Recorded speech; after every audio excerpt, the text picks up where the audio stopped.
بچھایا گیا۔ آپ جانتے ہیں کہ روایت میں ہے کہ جب بھی فرش عزا بچھایا جاتا ہے 3 بیویاں ضرور آتی ہیں۔ ابھی ایام عزا شروع ہوئے ہیں، جگہ جگہ فرش عزا بچھایا جا رہا ہے۔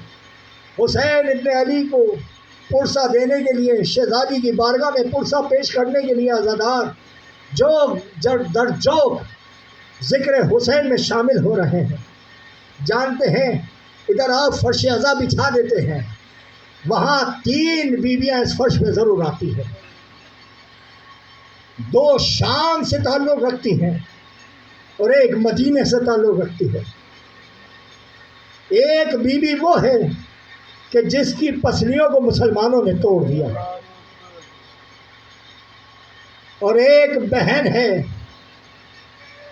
جو اپنے بھائی پہ گریہ کرنے کے لیے آتی ہے، اور ایک 4 سالہ بچی ہے جو اپنے بابا پہ گریہ کرنے والوں کے جب گریہ کو دیکھتی ہے تو روایت میں ہے بیمار امام کے ساتھ، سید سجاد کے ساتھ جب یہ بیوی آتی ہے نا تو ایک مرتبہ اپنے بیمار بھائی سے پوچھتی ہے، بھیا یہ گریہ کرنے والے کون ہیں؟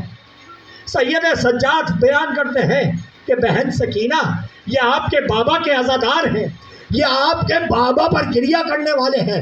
ارے معصوم سکینہ ہے نا، ننھی معصوم سکینہ ایک مرتبہ فریاد کر کے کہتی ہے بابا پہ گریہ کرنے والے، اے بھیا جب ہم اپنے بابا پہ گریہ کرتے تھے تو شمع ملون ہمارے رخساروں پہ تماچے برساتا تھا۔ ہاں عزادارو، مادر حسین کو راضی کریے گا، آج حسین کا قافلہ رواں دواں ہے، کربلا کی جانب حسین کا قافلہ تیار ہو رہا ہے۔ 28 رجب تھی کہ حسین کا قافلہ تیار ہونے لگا، اور کس شان سے یہ قافلہ چلا ہے۔ روایت کہتی ہے کہ حسین ابن علی اپنے نانا کے قبر اطہر پہ آئے ہیں اور نانا سے الوداع ہو رہے ہیں۔ عزادارو، کس عالم میں حسین نانا کے قبر اطہر سے الوداع ہوئے؟ تاریخ کہتی ہے کہ حسین کا گریہ ہے، اور حسین ابن علی فرماتے ہیں اے نانا جو آپ سے وعدہ کیا تھا نا، آج حسین اس وعدے کو نبھانے جا رہا ہے، اجرکم اللہ۔ ہاں عزادارو، حسین گریہ کر رہے ہیں، آپ کے آنسو نانا کے لحد پر گر رہے ہیں۔ جب نانا کی قبر اطہر سے رخصت ہوئے، ماں کے قبر اطہر پہ آئے، ماں کے قبر اطہر سے لپٹ گئے، لپٹ کے فرمایا اماں حسین الوداع کرنے آیا ہے، حسین اب آپ سے الوداع کر کے جا رہا ہے۔ ہاں عزادارو، حسین ماں کی قبر سے الوداع ہو رہے ہیں۔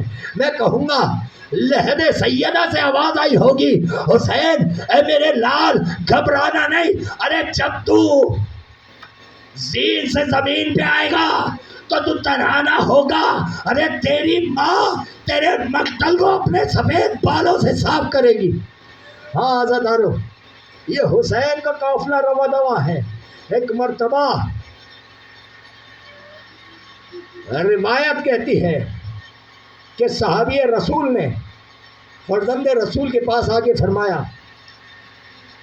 کہ اے فرزند رسول، آپ سفر کا ارادہ رکھتے ہیں، آپ عراق کی طرف جا رہے ہیں، لیکن ہم آپ سے التجا کرتے ہیں کہ آپ عراق کی طرف نہ جائیے، آپ کہیں اور جائیے۔ فرمایا کہ یہ مشیت الہی ہے کہ ہمیں اپنے نانا سے کیے ہوئے وعدے کو نبھانا ہوگا۔ عزادارو، پھر اصحاب رسول فرماتے ہیں کہ اے فرزند رسول، اگر آپ نے ارادہ ہی کر لیا ہے تو آپ سے التجا کرتے ہیں کہ آپ اپنے ساتھ مستورات عصمت و طہارت کو نہ لے کے جائیے، آپ بیویوں کو نہ لے کے جائیے۔ بس یہ سننا تھا کہ جناب زینب عالیہ نے یہ بات سنی، ایک مرتبہ فرمایا اے نانا کے صحابی، آپ ہمیں حسین سے جدا کیسے کر سکتے ہیں؟ فرمایا اے بیوی، آپ کے والی آپ کے شوہر ہیں، بس یہ شوہر کا سننا تھا۔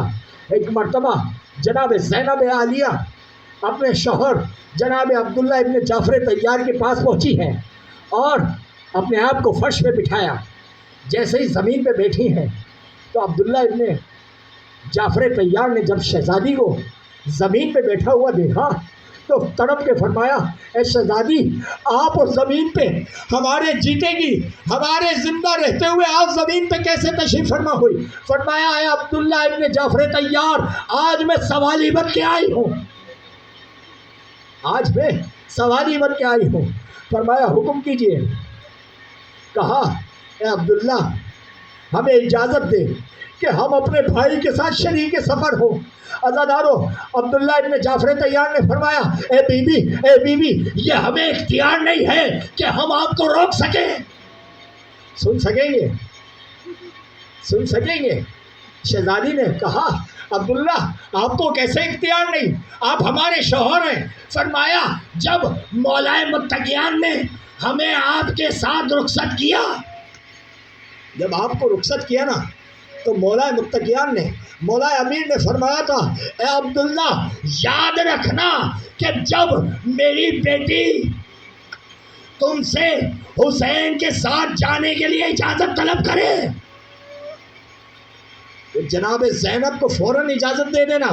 بس یہ مولا علی نے ہم سے پہلے ہی وعدہ لے لیا تھا، ہمیں اختیار نہیں ہے. اے بی بی آپ کو اجازت ہے. میں کہوں گا ارے شہزادی آپ مولا حسین کے ساتھ شریک سفر ہوئی، حسین کے ساتھ آپ نے سفر کیا، لیکن جب حسین زین سے زمین پہ آئے کربلا کی تپتی ریت پر اپنی جان کو قربان کر گئے، اور جب آپ واپسی کے لیے واپس مدینے کے لیے جب روانہ ہوئی تو عالم کیا تھا؟